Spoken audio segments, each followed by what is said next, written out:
Hey friends, this is Sampada Kulkarni. Welcomes you in my channel Challenge the Brain. तो students, इस video series में हम क्या पढ़ रहे हैं?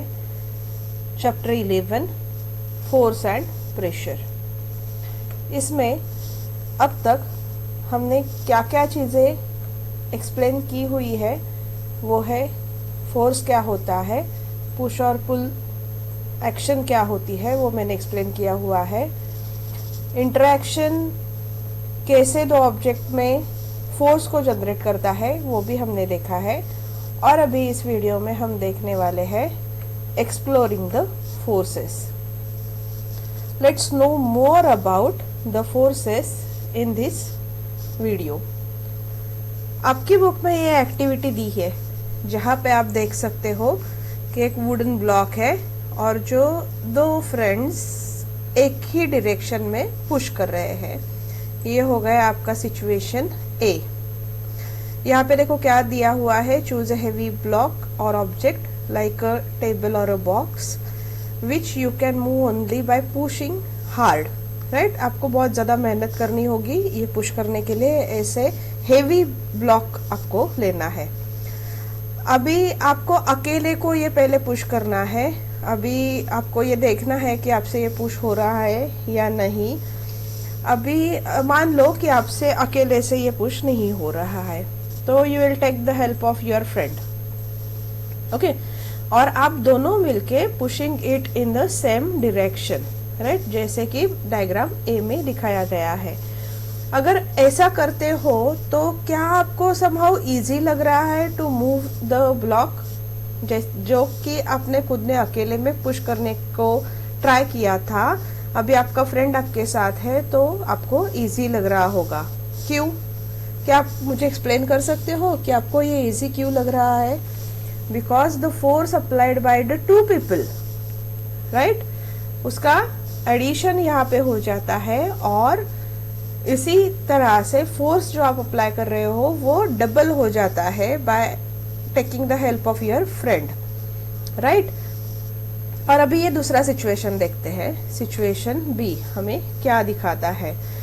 अभी वही ऑब्जेक्ट आपको लेना है पर आपके फ्रेंड को आपको क्या बोलना है? Push it from the opposite side. ठीक है, मान लो कि ये आप हो और ये आपका फ्रेंड है, तो ये पुश कर रहा है इस डायरेक्शन में और आप पुश कर रहे हो इस डायरेक्शन में, तो ये हो गए दोनों अपोजिट डायरेक्शन। तो आपको क्या लगता है क्या होगा इस सिचुएशन में? तो इस सिचुएशन में आपका जो ब्लॉक है वो मूव होगा जैसे कि इस सिचुएशन में हुआ था, from this direction to this direction. अभी ये कौन सी डायरेक्शन में मूव होगा? In situation B. तो अगर ये मूव हो रहा है तो कौन सी डायरेक्शन में मूव हो रहा है? अगर ये मूव नहीं हो रहा है तो ये क्यों मूव नहीं हो रहा है, ये हमें अभी देखना है। तो चलो यहाँ पे मैंने थोड़े से एग्जाम्पल आपके लिए यहाँ पे दिखाए हैं। तो ये है, अगर आप अकेले में फॉरवर्ड डायरेक्शन में ब्लॉक मूव कर रहे हो from this direction to this direction, तो ये कैसे मूव हो रहा है। और अगर ये आप पुल कर रहे हो यहाँ पे from one direction to another direction, तो भी आप यहाँ पे देख सकते हो कि ये कैसे पुल हो रहा है। तो ये हो गया सिंगल एफर्ट। अभी आपको एक एग्जाम्पल मैं बता देती हूँ। यहाँ पे एक जस्ट ये वीडियो देखो आपके क्या हो रहा है।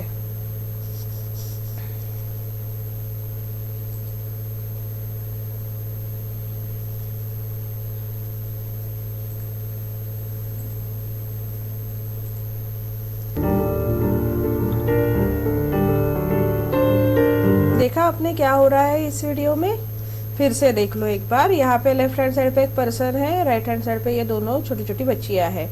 तो यहाँ पे कौन पुल कर रहा है, कौन पुश कर रहा है? और दोनों पुल कर रहे हैं। फिर भी क्या हो रहा है? फिर से एक बार देखो, ये दोनों बच्चियां लेफ्ट हैंड साइड में मूव हो रही है क्योंकि इस साइड का जो पर्सन है वो ज्यादा फोर्स लगा रहा है। और अभी ये एग्जाम्पल एक बार देख लो। देखो ये दोनों बच्चियां एकदम जी जान से फोर्स लगा रही है। और क्या हो रहा है यहाँ पे ये जो है what we can say the centre of the rope, right, ये बिल्कुल भी हिल नहीं रहा है। आप देख लो यहाँ पे, देखो एकदम फोर्स लगाने के बाद भी ये हिल नहीं रहा है। इसका मतलब क्या है कि ये दोनों साइड से फोर्स इक्वली लग रहा है, इसलिए ये ऑब्जेक्ट जो है, ये जो सेंटर है वो मूव नहीं हो रहा है। अपोजिट टू दिस, इस सिचुएशन में क्या हो रहा है, इस साइड में फोर्स ज्यादा है, इसलिए ये दिस साइड में मूव हो रहा है। तो चलो कंक्लूजन करते हैं, देखते हैं क्या क्या होता है। What do these examples suggest about the nature of the force? ठीक है, तो पहली सिचुएशन में क्या थी कि जब आप और आपका फ्रेंड दोनों एक ही डायरेक्शन में हैवी बॉक्स को मूव कर रहे थे, तो क्या हुआ था, इजीली ब्लॉक मूव हो गया था। उसका क्या रीजन था, forces applied on an object in the same direction add to one another. जैसे कि मैंने अभी थोड़ी देर पहले आपको बोला कि जो कि फोर्स आप अप्लाई कर रहे हो, अगर वो एक डायरेक्शन में है तो वो दोनों के फोर्स यहाँ पे ऐड हो जाते हैं और it makes easy to move the object in the direction in which you have applied the force. ठीक है, ये हो गया आपका सिचुएशन 11.2 के ए पार्ट में। अभी बी में क्या हुआ था, यहाँ पे आप देख सकते हो कि बी में क्या हुआ था, if the two forces act in opposite directions, right. तो जो नेट फोर्स होता है, नेट फोर्स मतलब क्या होता है, जो डिफरेंस होता है, यहाँ पे मैंने लिखा है net force acting on it is the difference between the two forces, right. Two forces का डिफरेंस मतलब कि ये एक साइड से फोर्स है, ये दूसरी साइड से फोर्स है, राइट।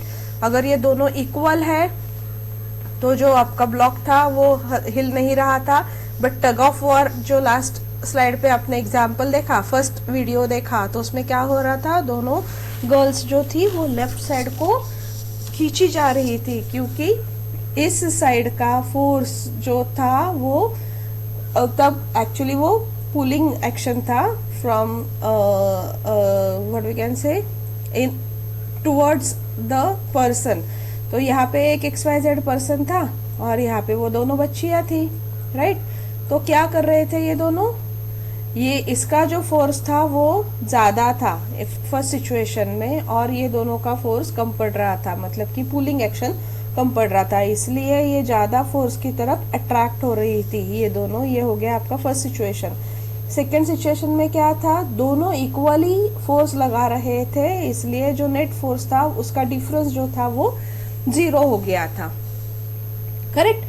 तो ये देखो आपकी पहेली क्या बोलती है अभी, does it mean that the net force on an object is 0 if two forces acting on it in opposite direction are equal? Yes, because जो हमने टग ऑफ वॉर का सेकेंड एग्जाम्पल देखा, सेकेंड टग ऑफ वॉर का second example last slide में, उसमें हमने क्या देखा था कि दोनों साइड से इक्वल फोर्स लगा रहे थे, इसीलिए जो नेट फोर्स था वो 0 था, राइट।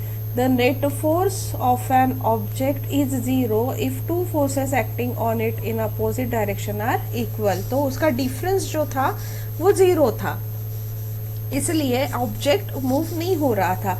वैसे ही 11.2 के बी में भी हुआ था, जहां तक कि दोनों फ्रेंड का सवाल है, दोनों फ्रेंड दोनों साइड से, अपोजिट साइड से इक्वल फोर्स अगर अप्लाई करते हैं तो आपका जो ऑब्जेक्ट है वो मूव नहीं होगा। तो उसके पीछे रीजन क्या है, वो है नेट फोर्स। अगर नेट फोर्स 0 है तो ऑब्जेक्ट मूव नहीं होगा, अगर नेट फोर्स अनइक्वल है तो it decides the direction in which आपका ऑब्जेक्ट मूव होने वाला है, ठीक है। तो ये हो गया टग ऑफ वॉर का एग्जाम्पल जो कि मैंने अभी एक्सप्लेन किया। सो हमने क्या पढ़ा इसमें से, so we learn that force could be larger और smaller than the another one. एक छोटा कम हो सकता है, दूसरा बड़ा हो सकता है, या फिर दूसरा कम हो सकता है, पहला बड़ा हो सकता है, और इसके हिसाब से डायरेक्शन फाइनलाइज होती है कि कौन सी डायरेक्शन में फोर्स अप्लाई हो रहा है।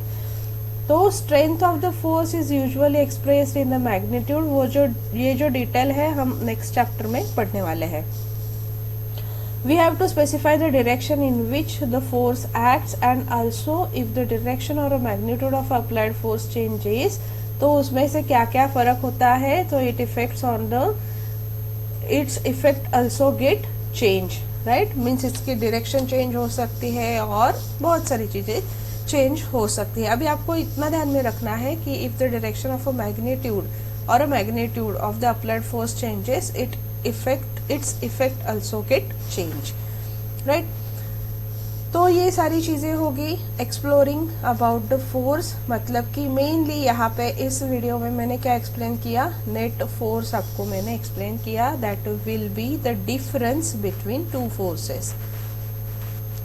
ये एक और चीज आपको हमेशा ध्यान में रखनी है कि more than one force may be acting on an object, right, more than one force may be acting on an object. अभी तक हमने जो देखा तो पुश वाला अगर एग्जाम्पल देखा तो पुशिंग फोर्स, अगर आपको लगता है कि only pushing force is acting on that object, तो ऐसी बात नहीं है, more than one force is also acting on the object. However the effect on the object is due to the net force acting on it. जो net force में जो भी बड़ा फोर्स होता है, ग्रेटर फोर्स होता है, उस डायरेक्शन में उसकी एक्शन और उसका इफेक्ट आपको दिखता है।